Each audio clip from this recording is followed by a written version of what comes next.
Seja bem-vindo, você guerreiro de todo o Brasil, de todo mundo, aqui é o canal Raiz Tricolor. Que jogo épico! Eu sou o Gabriel Amaral e essa daqui é a análise de Fluminense, ao melhor, Grêmio 4, Fluminense 5. Que jogo, um jogo histórico, simplesmente isso que eu posso dizer. Deixa seu like aqui embaixo, vai aí, só te lembrando, você precisa deixar seu like e vamos analisar essa partida do Fluminense. A análise está saindo um pouco mais tarde do que o normal, porque eu só vi a reprise do jogo, não vi o jogo ao vivo, vi o jogo sem saber o resultado. Então foi mais ou menos meio que como se estivesse vendo ao vivo. Mas, enfim, vamos lá falar da análise. Para quem não está acostumado com a análise, aqui embaixo tem as notas dos jogadores. E você que está descendo aí para ver, antes de ver a análise, descendo aí para ver as notas, vale assistir porque apesar de um jogo épico, um jogo sensacional e histórico, possivelmente um dos maiores jogos do Fluminense em campeonatos brasileiros, diria até que está entre no top 5 dos maiores em pontos corridos. Um jogo histórico lá na Arena do Grêmio, mas tem pontos que a gente precisa colocar. E se eu faço a análise fria, né, quando a gente perde, quando a gente ganha, eu também tenho que colocar aqui uma análise fria para você ter argumentos ou não ter argumentos, né? Enfim. O jogo já começou com aquela questão de Everaldo não jogar, né? Everaldo foi cortado e aí ficou naquele negócio. Quando sai a escalação, todo mundo, né? Tô conferindo aqui pra ver se quando eu for citar Bruno Silva não vai cair os copos, porque todo mundo com raiva porque o Fernando Diniz manteve o mesmo time que jogou as últimas 3, 4 partidas e não jogou nada, assim, de... não rendeu, não vou falar que não jogou nada, porque senão eu vou contra o que eu mesmo tenho falado. Mas que não vinha dando certo. E ele mantém Bruno Silva de titular. No lugar de Everaldo ele coloca Guilherme, que é um... Guilherme não joga desde do meio de início de março lá pelo Bahia. E ele não era titular jogando direto, sem ritmo nenhum de jogo, nem treinou com o Fluminense direito e já entrou sendo titular. Obviamente foi uma peça nula no primeiro tempo, Guilherme. Ainda volta pro segundo tempo. Ele voltar pro segundo tempo, pra mim, é um assinte com a torcida tricolor. Um erro ridículo de Fernando Diniz até o momento em que ele sai de campo. E aí fica aquele negócio, né? Um início do jogo. Quem assiste ali até os 29 minutos, se eu não me engano, que é quando sai o... Não, 29 minutos não, até os 20 minutos, sei lá. Quando sai ali o terceiro gol do Grêmio, é um cenário que você olha assim e fala, meu amigo... Eu sabia que o Fluminense tomava 1-0 ali por volta de 5, 6 minutos do primeiro tempo. Eu sabia disso, já sabia que ele tomaria 1-0. Então o primeiro gol eu analisei mais e tal. Agora, quando saiu o segundo, saiu o terceiro, eu falei, será que é melhor não parar aqui esse compacto e de repente pegar para assistir os melhores momentos só? E nem preciso analisar o jogo, vou analisar só o cenário, porque eu quero saber quanto que foi essa derrota histórica que a gente tomou. Saiu o primeiro, o segundo e o terceiro. E aí eu tenho que lembrar, ó, cenário completamente desolador, e aí foi lentidão. No primeiro jogo, uma lentidão absurda de Ayrton. No segundo gol, eu falei no primeiro jogo, né, mas é no primeiro gol. No segundo gol, Bruno Silva e Matheus Ferraz. Ou pode ser que esteja invertido. Não, tá no primeiro gol é Bruno Silva e Matheus Ferraz. E no terceiro gol de Gilberto. É um baile total. Esses 4 jogadores que eu coloquei aqui, alguns deles a gente já está acostumado a reclamar muito da marcação e da lentidão que é de Ayrton e Bruno Silva, mas até Matheus Ferraz foi muito mal hoje na parte defensiva. Na parte defensiva ele foi muito mal. Na parte ofensiva a gente vai ver que ele foi decisivo. E Gilberto também muito mal, principalmente na questão da marcação. Mas é óbvio que a gente sempre tenta olhar também o lado do Fluminense. O Fluminense perdendo por 3-0, tomando um baile do Grêmio que a gente achava que podia terminar 6-7, uma goleada histórica. Mas tem outro lado também, o Grêmio jogando muito. O que o Grêmio jogou nesses 30 minutos iniciais ali do jogo foi um negócio absurdo. Foi uma atuação de galho, tudo que eles fizeram acabou até dando certo, né? Um time totalmente apático depois que toma esse terceiro gol, o time do Fluminense, não consegue reagir. Aí vem o famoso toquinho, né, nesse início de jogo ali. O Fluminense até teve algumas chances e etc, mas nada de muito criado, a bola batia no pé de Guilherme. Quando ela batia no pé de Guilherme, ela morria muito mal. E assim, muito mal, só que a gente tem que ter calma com o Guilherme também. A principal culpa de Guilherme mal, e depois eu vou até falar sobre isso em relação a Igor Julião, né? Pra mim é a mesma culpa em relação à entrada de Igor Julião não ter sido tão boa, é de Fernando Diniz, porque não tem explicação botar Guilherme pra jogar nesse jogo. E aí o Fluminense perdendo por 3-0, completamente apático, tenta ali algumas jogadas ainda, e é óbvio que se o Guilherme estava caindo mais pelo lado direito, sentindo falta de Everaldo, né, porque era o escape do time, pegava bolas, dava em Everaldo, que ele tentava ali criar alguma jogada. Luciano tentou assumir essa função e até ele estava tentando, Luciano estava tentando muito. E é isso que eu até falei logo assim que a gente perdeu pro Santos, que muita gente criticando demais o Luciano. Por que o Luciano ainda é titular?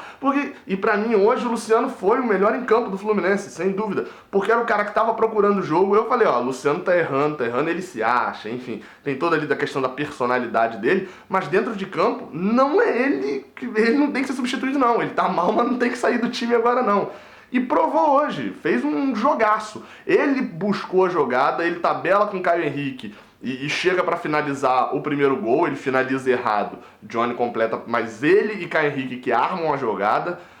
Luciano já vinha tentando produzir, eu até mandei lá no grupo dos consultores, né, antes de sair o gol, falei, ó, só Luciano busca jogo.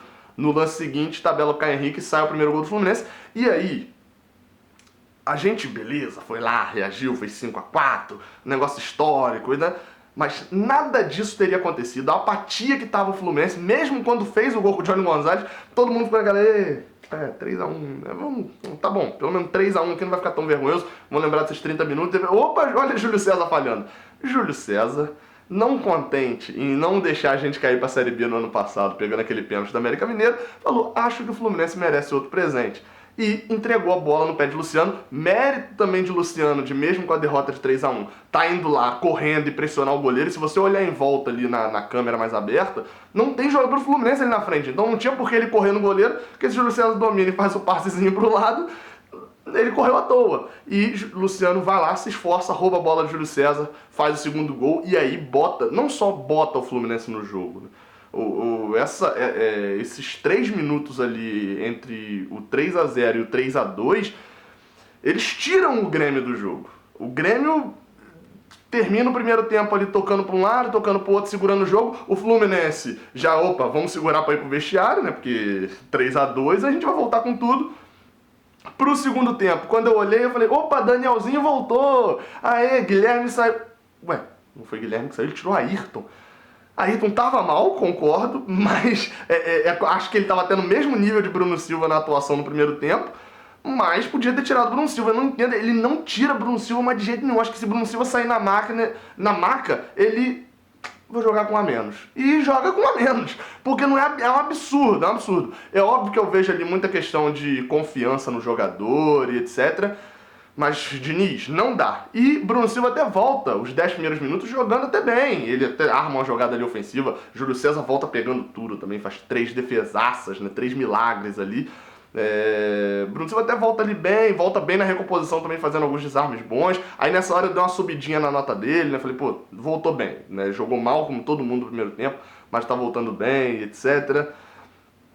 Mas... e aí eu vou falar, ele entrega de novo, né? Ele volta do meio pro final do jogo ali, dos 25 minutos pra frente, ele volta a ser o Bruno Silva que a gente viu no Fluminense, jogando muito, muito, muito mal, e mesmo assim não é substituído. Só que quando ele quase entrega ali, por sinal, um gol no meio de campo, o Fluminense já empatou o jogo. E não só já empatou, como já tinha virado a partida, né? Em 10 minutos, 4 milagres de Júlio César, e logo depois do quarto milagre dele...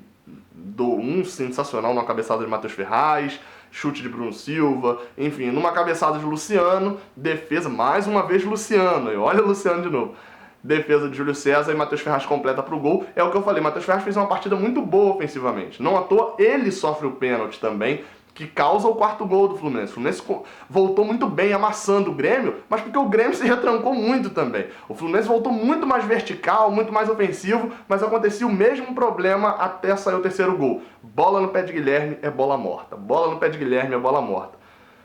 Não dá. Fernando Diniz insistiu quanto deu, não deu, ele tirou, colocou Pedro. E aí vem o quarto gol. Um lance que eu achei muito duvidoso, eu até agora ainda não cheguei à conclusão se foi pênalti ou não foi, E assim, estou até mais tentado a dizer que não foi pênalti, porque o Matheus Ferraz faz uma falta primeiro, mas pra mim tá livre a interpretação. Nesse jogo, não dá pra reclamar nada de arbitragem, por sinal, talvez a gente até tenha que reconhecer que ele errou a favor do Fluminense. Não tô falando que, errou, não. Tô falando que talvez, né, dependendo, tem até que reconhecer. Saiu pênalti e agora a gente tem cobrador, né? Pênalti pro Fluminense eu nem comemorava mais quando tinha pênalti pro Fluminense. Agora a gente tem cobrador. Pedro bate, pra mim, não bateu bem, mas ele deslocou o goleiro. Eu não gosto desse termo deslocou o goleiro não, porque o goleiro escolhe canto. O goleiro não fica olhando pro cobrador e o cobrador, eu vou chutar ali e ele vai. Não, isso aí ainda acontece, mas não tem essa deslocou o goleiro não. O goleiro, ele pensa num canto, ele já tá na cabeça com aquele canto e vai. Ainda mais Júlio César, que treinou várias vezes com o Pedro. Sai o quarto gol, o Fluminense vira o jogo. E aí, meu amigo, nessa hora que virou, eu falei... agora o Fluminense vai tomar pressão por 20 minutos, mas enfim, acabou o jogo, né? E vai a pressão, e a pressão. O Fluminense decidiu jogar por uma bola, se retrancou completamente. Saiu, apesar de estar gravando isso depois, eu não vi notícia ainda se houve algo mais sério com o Luciano, se ele saiu só com cansaço muscular, enfim. Entra Igor Julião, essa mexida foi a mais maluca de todas. Achei que Igor Julião ia entrar de lateral direito para Gilberto virar ponta, mas não. Igor Julião entrou de volante ali pelo meio, virou a embolação danada do time do Fluminense. E aí, o Fluminense, como eu falei, decidiu jogar por uma bola, teve a chance de matar o jogo com o Danielzinho, num contra-ataque ali que mostrou a nítida falta de entrosamento entre Pedro e Johnny Gonzalez, mas também mostrou a qualidade dos dois. Numa jogada na tabela dos dois, a bola sobra, Danielzinho bate e Júlio César faz outra grande defesa. E aí, acima dos 40 minutos já praticamente, escanteio cobrado, Rodolfo falha. E falhou mesmo, porque bola na pequena área, você tem que sair, o goleiro tem que sair, e eu era um goleiro que saía pouco na bola, eu era muito ruim de saída de bola, né? Mas, ou seja, eu sei reconhecer que isso é uma falha mesmo, a bola ali ele tinha que sair e toma um gol. Rodolfo, que até agora tinha tomado 3 gols, onde a gente pode isentar ele da culpa, toma um gol, e o Grêmio, aí o 4x4, eu até botei isso no grupo aqui agora, quer dizer, botei na hora que o Fluminense fez, né, agora enquanto assisti o jogo. O 4x4 era um resultado que, assim, se você falasse isso pra mim antes do jogo e aos 30 do primeiro tempo, eu te dava um abraço agradecendo esse 4x4. Mas depois de ter virado o jogo, tomar um empate no final, numa falha do goleiro, aí tava irritando, falei, não, 4x4 não é possível. E aí o Fluminense, mais uma vez, é presenteado com um gol, porque logo depois o Grêmio tem 2 chances com o Luan, uma defesaça de Rodolfo, uma outra defesa também com a mão direita. Enfim, o Grêmio estava muito mais pro 5x4 do que o Fluminense. E aí no último lance do jogo, uma falta cobrada por Alan na área, Johnny Gonzalez mata e finalmente ele acerta um chute de esquerda, porque ele vinha tentando isso direto, acabava sempre errando, acerta a bola, desvia em Léo Moura, por isso que ele acertou, sai o 5º gol, explosão total, e você vê jogador ajoelhado. Enfim, é uma vitória que pode mudar o rumo do Fluminense nesse ano, pode alterar um pouco. A gente vai ter uma semana agora de trabalho. Eu espero que o Fernando Diniz reconsidere muito algumas visões que ele tem. Por quê? O final que eu escrevi, ó. Jogo épico, histórico, porém a gente jogou mal. O Fluminense não jogou muito bem ali. Não, o Fluminense amassou o Grêmio em 20 minutos, conseguiu a virada e acabou. Porque os 2 gols do primeiro tempo foram ganhos do Fluminense. Um é óbvio, né? Numa jogada de 2 jogadores ali, Luciano e Caio Henrique e Johnny Gonzalez finalizando, mas foi uma jogada no primeiro tempo. E o resto foi... A gente ganhou aquele 2º gol e ganhou voltar ao jogo, né? Foi um prêmio o Grêmio não ter aberto mais diferença ainda no primeiro tempo. Então, isso é importante. O Fluminense jogou mal. Não dá pra levar a atuação de hoje pro jogo contra o Botafogo. Mas, pelo menos, jogando mal, nós vencemos. Quem assistiu o pré-jogo lembra? Eu falei, precisa jogar bem, não precisa... Eu quero ponto. E veio o ponto. 3 pontinhos aí na conta, um jogo épico. Enfim, o vídeo ficou até longo, quase 14 minutos. Saudações tricolores. E até a próxima. Semana que vem tem clássico contra o Botafogo, estarei lá. Valeu!